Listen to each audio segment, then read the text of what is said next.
நெட்கிளிஸ் TV நேயர்களுக்கு வணக்கம். பெருத்துளசி பழனியில் பேசுகிறேன். இந்த வாரம் நம்ம சேனல் ஒளிபரப்பாகும் நிகழ்ச்சி காத்து வாக்குல ஒரு காதல் படத்தோட பத்திரிகையாளர் சந்திப்பு நிகழ்ச்சி. மத்திய முன்னாள் அமைச்சர் திரு ராசா எம்பி அவரும் கலந்து கொண்டார். இந்த விழாவிற்கு அவர் பேசும்போது, இந்த விழாவிற்கு என்னையும் அழைத்து பெருமை சேர்த்திருக்கும் தயாரிப்பாளர் எழிலினியன் அவர்களே, இயக்குனர் மாஸ் ரவி அவர்களே, இத்திரைப்படத்தின் கலைஞர்கள் மஞ்சுளா அவர்களே, KV அவர்களே, சூப்பர் சுப்ராயன் அவர்களே, சுபாஷ் மணியன் அவர்களே, ராஜ்குமார் அவர்களே, இவர்களோடு இணைந்து பணியாற்றிய ஏனைய கலைஞர்களே, பத்திரிகையாளர்களே, ஊடகவியல் நண்பர்களே, உங்கள் அனைவருக்கும் வணக்கம். நான் சார்ந்திருக்கின்ற திராவிட முன்னேற்ற கழகத்துக்கு கலை, இலக்கியம், திரைத்துறைக்கும் நெருங்கிய தொடர்பு உண்டு என்பது அனைவருக்கும் தெரியும். ஆனால் நான் அரசியலுக்கு வந்து 90களில் இருந்தே அதிகமான நேரத்தை சினிமாவுக்கு என்னால் ஒதுக்க இயலாமல் போய்விட்டது. திரைப்பட நிகழ்வுகள் சிலவற்றில் தலைவர் கலைஞர் அவர்களுடன் பங்கேற்றது உண்டு, அவ்வளவுதான். நாங்கள் இளவயதில் பார்த்த திரையுலகமும் இன்றைக்கு இருக்கிற திரையுலகமும், நாங்கள் அப்போது அனுபவித்த இசையும் இன்றைக்கு இருக்கிற பிள்ளைகள் அனுபவிக்கும் இசையும் இருவேறு உலகத்தில் இருக்கின்றனவோ என்கிற அளவிற்கு திரையுலகம் முதிர்ச்சி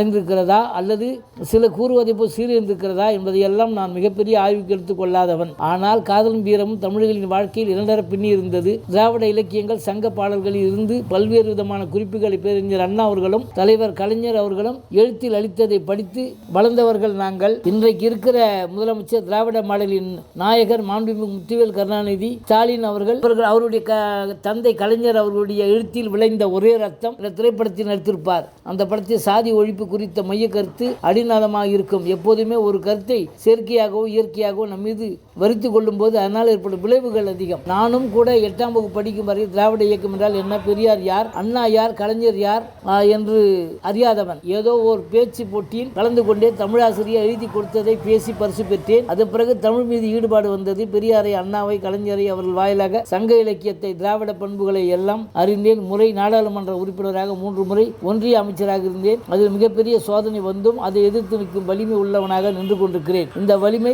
திராவிட இயக்கத்தில். ஆனால் காதலும் வீரமும் தமிழர்களின் வாழ்க்கையில் இரண்டர பின்னி இருந்தது. திராவிட இலக்கியங்கள், சங்க பாடல்களில் இருந்து பல்வேறு விதமான குறிப்புகளை பேரறிஞர் அண்ணா அவர்களும் தலைவர் கலைஞர் அவர்களும் எழுத்தில் எழுத்தி படித்து வளர்ந்தவன் நாங்கள். இன்றைக்கு இருக்கின்ற முதலமைச்சர், திராவிட மாடலின் நாயகர் மாண்புமிகு முத்துவேல் கருணாநிதி ஸ்டாலின் அவர்கள் அவருடைய தந்தை கலைஞர் அவருடைய எழுத்தில் விளைந்த ஒரே ரத்தம் என்ற திரைப்படத்தில் எடுத்திருப்பார். அந்த படத்தில் சாதி ஒழிப்பு குறித்த மைய கருத்து அடிநாதமாக இருக்கும். எப்போதுமே ஒரு கருத்தை செயற்கையாகவோ இயற்கையாகவோ நம் மீது வரித்து கொள்ளும் போது அதனால் ஏற்படும் விளைவுகள் அதிகம். நானும் கூட 8ஆம் வகுப்பு படிக்கும் வரையில் திராவிட இயக்கம் என்றால் என்ன, பெரியார் யார், அண்ணா யார், கலைஞர் யார் என்று அறியாதவன் தான். ஏதோ ஒரு பேச்சு போட்டி கலந்து கொண்டேன். தமிழரசு எழுதி கொடுத்ததை பேசி பரிசு பெற்றேன். அதன் பிறகு தமிழ் மீது ஈடுபாடு வந்தது. பெரியாரை, அண்ணாவை, கலைஞரை, அவர்கள் வாயிலாக சங்க இலக்கியத்தை, திராவிட பண்புகளை எல்லாம் அறிந்தேன். 6 முறை நாடாளுமன்ற உறுப்பினராக, 3 முறை ஒன்றிய அமைச்சராக இருந்தேன். அதில் மிகப்பெரிய சோதனை வந்தும் அதை எதிர்த்து நிற்கும் வலிமை உள்ளவனாக நின்று கொண்டிருக்கிறேன். இந்த வலிமை திராவிட இயக்கம் தந்திருக்கின்ற கலை, இலக்கியம், அரசியல் அளித்தது தான். அந்த வரிசையில் முதலமைச்சர் அவர்கள் நடித்த ஒரே ரத்தம் திரைப்படம் மிகப்பெரிய தாக்கத்தை ஏற்படுத்தியது. இந்த படத்தின் கதை என்னவென்று கேட்டேன்.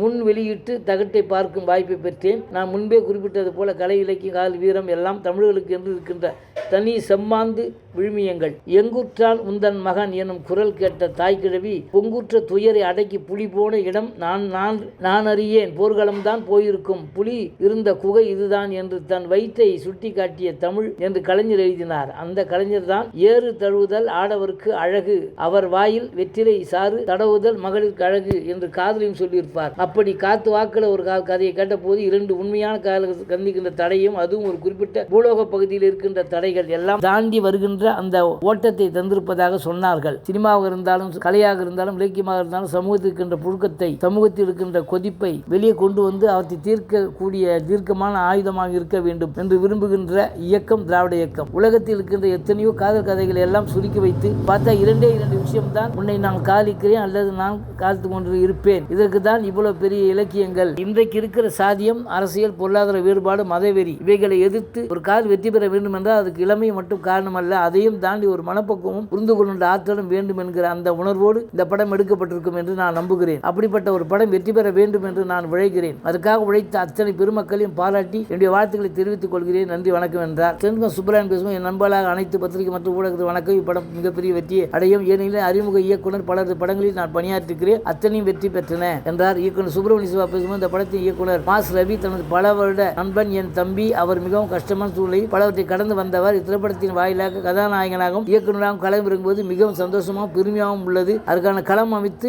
கொடுத்து வாய்ப்பளித்த சென்னை புரொடக்ஷன்ஸ் தயாரிப்பாளர் திரு எழில் இனியன் அவர்களுக்கு நான் நன்றிகளை தெரிவித்துக் கொள்கிறேன் என்றார். இயக்குநர் மாஸ்ரவி பேசும்போது வருகை தந்திருக்கக்கூடிய பத்திரிகை மற்றும் ஊடக நண்பர்களுக்கு வணக்கம். சிறப்பு விருந்தினராக வந்திருக்கும் பாராளுமன்ற உறுப்பினர் திரு ஆ. ராசா அவர்களுக்கும் நன்றி. இத்திரைப்படத்தின் தயாரிப்பாளர் திரு எழில் இனியன் அவர்களுக்கு சினிமாவும் மிகவும் நேசிப்பவர். அவர் அணுகுணவாக சினிமா நேசிப்பவர். நம்மை பின் தள்ள 1000 பேர் இருந்தாலும் நம்மை மேலே தூக்கிவிட வந்தவர் தான் என் தயாரிப்பாளர் திரு எழில் இனியன் அவர்கள். அவருக்கு நான் நன்றி கூறிக்கொள்கிறேன். அதேமாதிரி என்னுடைய குரு சுப்பிரமணிய சிவா அவருக்கும் நன்றி கூறிக்கொள்கிறேன். இசையமைப்பாளர் ஜி.கே. பேசும்போது அனைத்து பத்திரிகை மற்றும் ஊடக நண்பர்களுக்கு வணக்கம். படத்தின் தயாரிப்பாளர் திரு எழில் இனியன் அவர்களுக்கு எனது நன்றிகளையும் வாழ்த்துக்களையும் தெரிவித்துக் கொள்கிறேன். என்னை நம்பி இந்த வாய்ப்பை கொடுத்தமைக்கு உண்மையாக நன்றியுள்ளவனாக இருப்பேன். இசையமைப்பாளர் திரு மிகின் அருள்தேவ் அவர்கள் பணியாற்றி கொடுத்த ஒரு பாடல் மிகவும் சிறப்பாக வந்துள்ளது. அவருக்கும் நன்றிகள் தெரிவித்துக் கொள்கிறேன் என்றார். நடிகர் ஆதித்ய கரிப்பு இயக்குநர் மாஸ் ரவி அவர்கள் நடிகராகவும் இயக்குநராகவும் அறிமுகமாவது மிகவும் சந்தோஷமாக பெருமையாக உள்ளது. புதுமுகம் புது தொழில்நுட்ப கலைஞர்கள் இவர்களை நம்பி ஒரு வாய்ப்பு கொடுத்த சென்னை புரொடக்ஷன்ஸ் தயாரிப்பில் திரு எழில் இனியன் அவர்களுக்கு மனமார்ந்த நன்றி என்றார். நடிகர்கள் தொழில்நுட்ப கலைஞர்கள் மாஸ் ரவி சூப்பர் சுப்ராயன் சாய் தீனா ஆதித்யா கதிர் கல்லூரி வினோத் ஆறு பாலா பழைய ஜோக் தங்கதுரை பிரியதர்ஷினி ராஜ்குமார் சந்தீப் குமார் கபாலி விஸ்வந்த் மஞ்சுளா மொசைக்குட்டி மிப்பு மீனாட்சா பத்மன் சத்யா பிரியங்கா ஆகியோர் நடித்திருக்கிறார்கள். தயாரிப்பு நிறுவனம் சென்னை புரொடக்ஷன்ஸ் தயாரிப்பாளர் எழில் இனியன் இணை தயாரிப்பாளர் ச. ராசாத்தி எழில் இனியன் எழுத்தன் இயக்கம் மாஸ் ரவி. நன்றி வணக்கம். அடுத்த வாரம் வேறு ஒரு திரைப்படத்தோட செய்தியோடு உங்களை சந்திக்கிறேன்.